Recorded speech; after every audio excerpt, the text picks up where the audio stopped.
Bonjour à toutes et à tous. Dans le cadre de l'interview au travail, nous recevons Isabelle Caminal. Donc tu es graphiste. Tu peux nous pitcher un peu ton activité s'il te plaît? Ça consiste à créer que des documents qui sont spécialement imprimés, on va dire. Donc tout ce qui est logo, charte graphique, identité visuelle, flyer, catalogue, enfin bon bref, tout ce qui s'imprime et faire un petit peu de web design à côté, quelques goodies et ça peut aller aussi jusqu'à la déco de véhicule. Donc voilà, c'est vraiment créer toute l'identité graphique d'une entreprise. Et sachant qu'aussi je fais un petit peu pour les particuliers aussi, faire part de naissance, mariage, etc. quoi. Voilà. D'accord. Comment es-tu arrivé à être graphiste? C'est une bonne question. Même moi je me demande. Non, j'ai toujours aimé dessiner petite. Après j'aime bien tout ce qui est ordinateur, tout ça. Donc voilà, quand j'ai commencé à bosser sur Photoshop et tout ça m'a plu. Et du coup j'ai décidé de faire ça parce que j'étais en communication et ça me plaisait mais sans plus. Voilà, donc j'ai préféré partir sur du graphisme pur et dur. Quel est ton cœur de métier en quelques mots? Mon cœur de métier, c'est tout ce qui s'imprime, quoi. Après, ce que je kiffe vraiment faire, c'est tout ce qui est création de logo.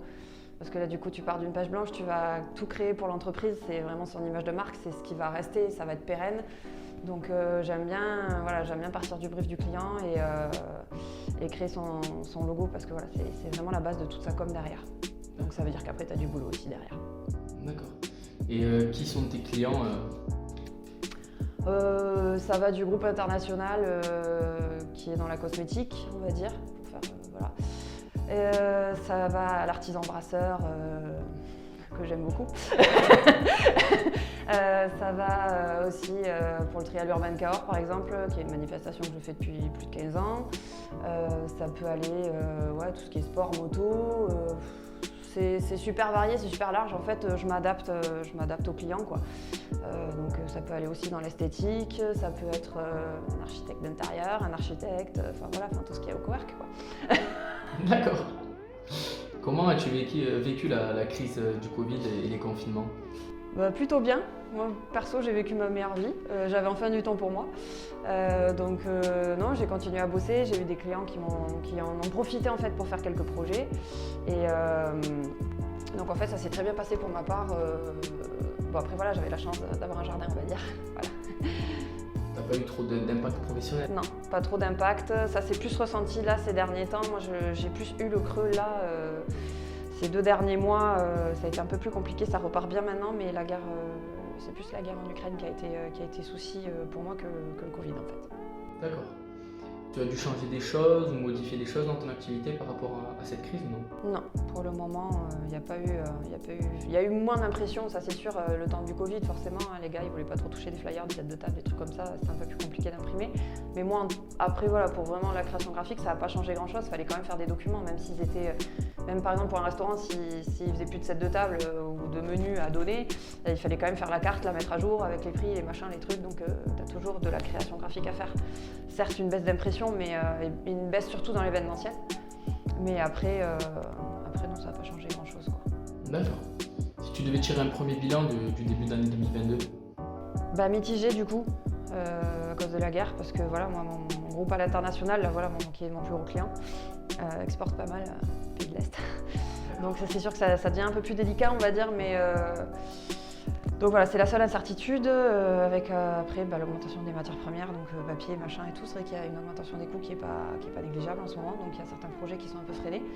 Mais globalement, là, depuis, on va dire 15 jours, 3 semaines, là, ça repart bien comme il faut quand même. D'accord. Si tu devais donner des forces et des faiblesses actuelles dans ton entreprise, quelles seraient-elles? Force... je sais pas. Ton imagination, Oui, la force, tout ce qui est côté créatif, la réactivité, parce que c'est vrai que je travaille toute seule, donc je m'organise comme je veux, donc en général, je suis assez réactive. Comparé à une agence de com où il va y avoir plusieurs personnes qui vont réfléchir sur un projet, moi, voilà, ça va plus vite. Faiblesse, c'est d'être seule, justement. C'est que des fois, j'ai des contraintes perso qui font que je ne suis pas forcément tout le temps disponible depuis quelques temps, vu que je suis maman. Donc forcément, ça a changé pas mal le planning depuis quelques temps. Mais après, les faiblesses, c'est que je suis toute seule pour tout faire et ça devient compliqué d'être la commerciale, la comptable, la secrétaire, la créa et tout ce qui s'ensuit, quoi. Des fois, le multicasquette est un peu compliqué à supporter quand on est seul à son compte. Est-ce que tu as des opportunités à saisir quand même dans ton secteur d'activité? Oui, j'en ai, mais j'ai pas le temps. Voilà. Il y a beaucoup de menaces ou pas dans ton secteur? Après, qu'est-ce que tu appelles menace? C'est la concurrence ou... Ça va être tout ce qui touche concurrence. Est-ce que tu as quand même des concurrents qui... Oui, les menaces, après, c'est surtout les logos à 50 € sur Internet, quoi. Voilà, on va être honnête, c'est certaines personnes qui croient qu'être graphiste, c'est une reconversion et que ça se fait comme ça, en fait. Et qui proposent des logos à 100 balles, des trucs vraiment pas chers. Et les clients... C'est souvent que certains clients arrivent en ayant une grosse déconvenue parce qu'ils ont payé pour un logo et puis finalement ça leur va pas, ou sinon c'est qu'ils le retrouvent chez le concurrent qui est à 3 km.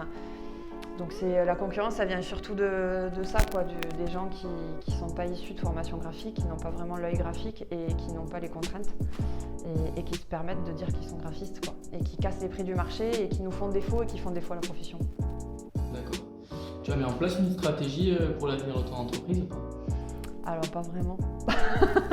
Je suis toujours allée au feeling, ça fait 10 ans maintenant, donc on va continuer sur cette lancée. Voilà. Quelle image du coworking tu avais avant de l'intégrer? Vide.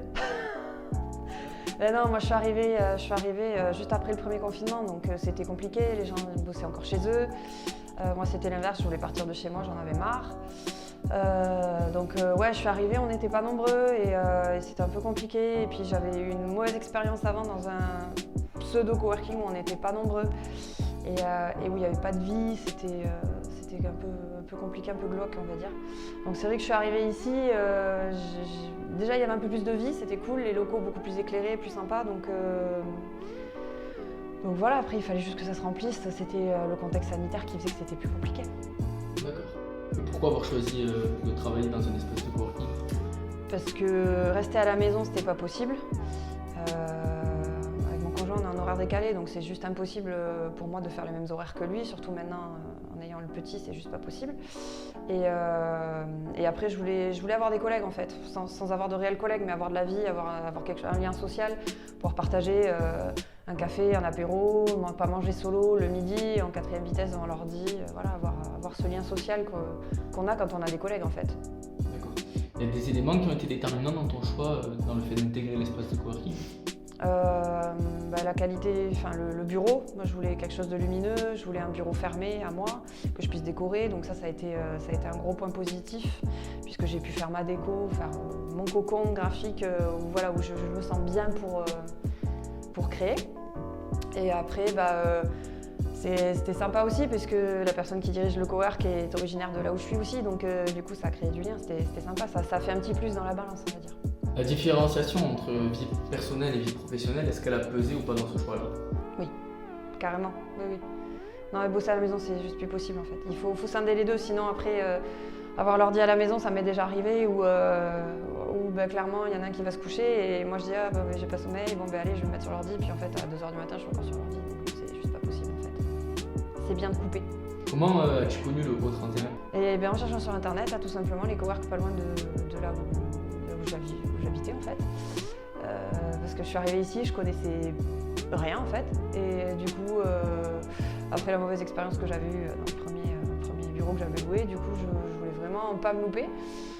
Et en cherchant sur internet, je suis tombée sur le site, je suis tombée sur le Facebook, et du coup, j'ai pris contact, et l'après-midi même, je visitais, et le lendemain, je signais. Et quels ont été tes critères de choix pour le 31? Le fait qu'il soit pas loin de chez moi, le fait d'avoir un bureau fermé, le fait qu'il y ait du monde aussi, pas un bureau désert, le fait qu'il y ait des animations qui soient proposées avec des petits déj, des after-work, qu'il y ait un club de dirigeants, tout ça, tout le package a fait que ça m'a décidé à venir, quoi.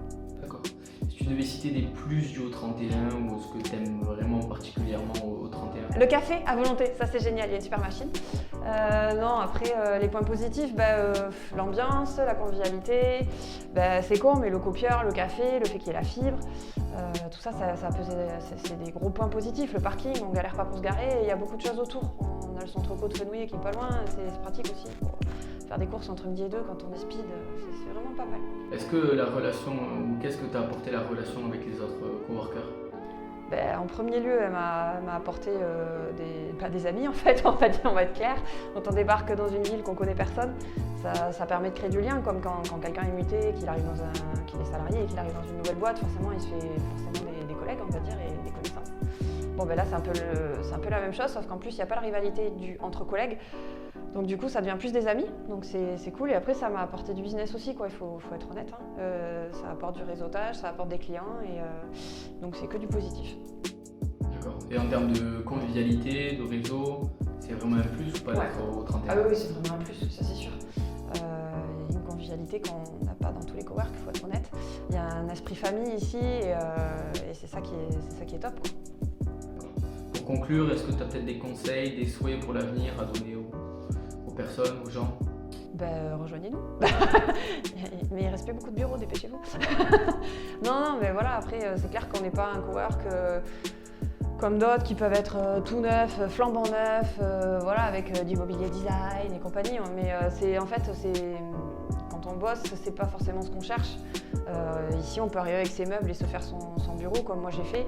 Et voilà, ce qui est bien ici, c'est vraiment l'aspect convivial, l'aspect familial de la chose. On s'aide tous, on s'entraide tous, que ce soit au niveau boulot ou au niveau perso. Donc c'est ça qui est top, quoi. Si tu as des conseils à donner aux entrepreneurs qui souhaitent se lancer, qu'est-ce que tu pourrais leur dire? Bon courage. Non, c'est une super expérience, donc oui, lancez-vous, il n'y a pas de souci. Et après, l'espace de coworking, ça peut être un bon tremplin en fait pour se lancer, parce que il n'y a pas d'engagement comme un bureau en bail en 369, donc ça fait moins d'engagement, moins de frais. On peut vraiment, c'est modulable.